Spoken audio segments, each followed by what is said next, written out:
Okay, let's say things that we never say that we know. The real truth. The real truths about the things that we face in everyday life that surround us, that we hear but we push off, knock off, because we don't want to take that step. And why we don't want to take that step, that's what I find puzzling, because it's like this. It's simple. It's very, very simple. You either learn from something or you become ignorant. When you become ignorant, you ignore what you know that you're supposed to do. For whatever kind of mental illness or delusion you got going on trying to surpass you at that time. When you look back on your life, when you look back on your life and you think about the decisions that you made, mind you, anytime you make a decision, it's not just you that have 100% put in it. It's the things that was around you that served as an influence on the choices that you made. Now, us being us, we always want to try to be the real bigger person. And it's like we try to be so smart and intelligent to the fact that we stupid. And then the reality of it is, when I sit here every other hour, because in a minute I'm going to be getting ready for bed because I have to work tomorrow. But it just keep hitting me, and I'm upset about it. I'm angry about it. But it's like this. I am angry off of the fact that I knew, I heard myself tell myself what to do years ago. I heard myself tell myself what to do years ago. And I ignored me. And the outcome of me ignoring the truth that I was giving myself, I failed.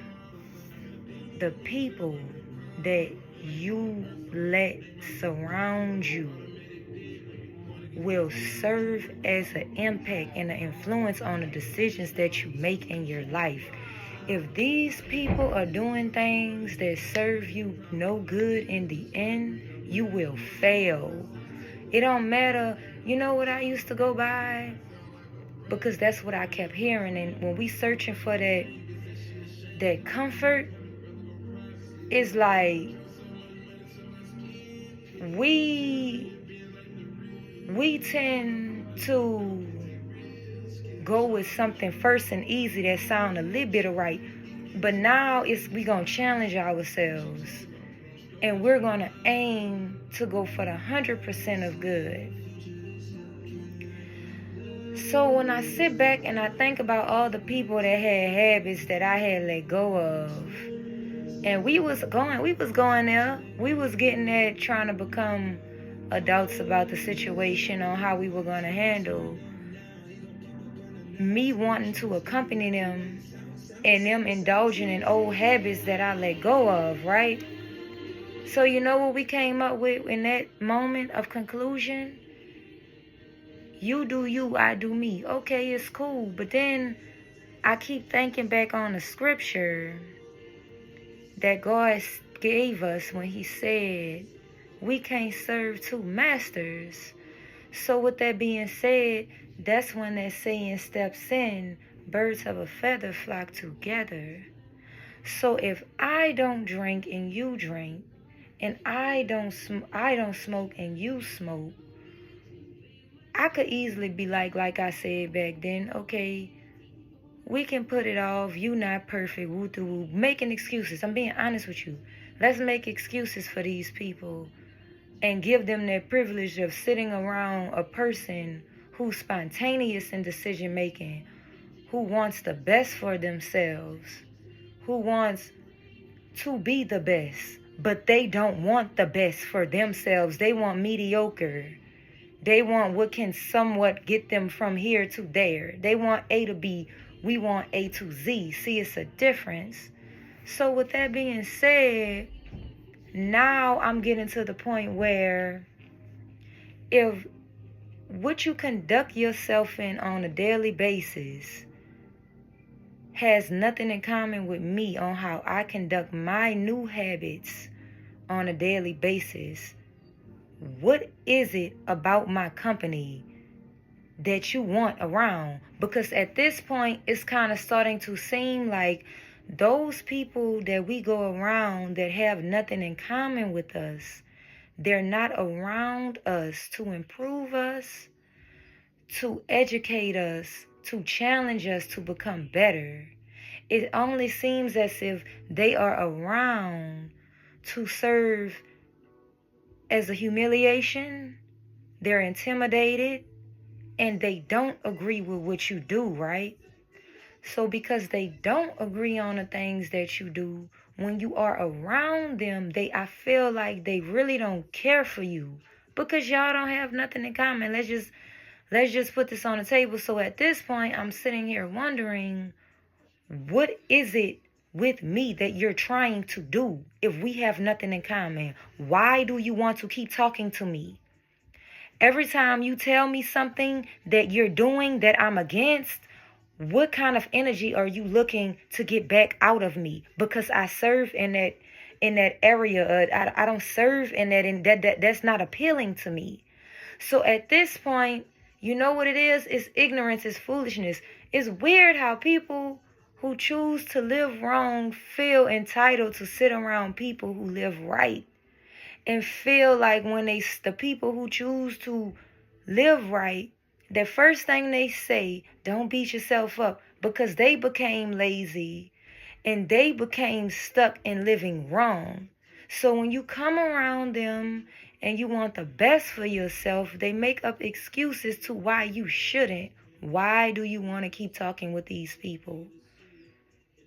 Tonight, I sat here and I thought about it, and you know what I said? I'm not answering my phone no more for these people. I'm not socializing with these people anymore, because you coming around me and you don't agree with me. We gonna always have a difference, and it's gonna feel odd. I'm not with that weird, odd, vibey feeling stuff. If we can't have nothing that go like this, if you get high, if you get drunk, I don't do those things. You need to go around people that do those things. Because at this point, and I ain't lying, I'm gonna sprinkle some positivity on it. Because that's where I'm at with a lot of things. Sometimes God put us around people to wake them up, but if they don't wake up, it's up to us to keep going. Because it's not our job to keep constantly going amongst them, to talk good around them, and they keep coming back with negativity on things that they chose not to change. Because honestly, at that point, they're looking at you like you're coming around them, trying to change them, seeing that they don't want to change, right? So with that being said, I'm about to start vanishing off from those kind of people. They serve no purpose. They come around and they really don't care about you. It's kind of ignorant. The things that you want in life and the things that you're trying to better yourself with in life, they are against it. They're not giving it to themselves. They wasting your time. They putting more stress on you because you don't understand why they don't want to better their health, better themselves. So with that being said, we will pray for them and we won't pick up. That's just how we coming. We cutting it off. We not answering. We're not picking up. We're going to put them in that position to ask, why haven't we been coming around? And you know what we're going to say? The things that you do, I don't do anymore. We're going to make them feel out of place to make them want to change if they want that good presence of company.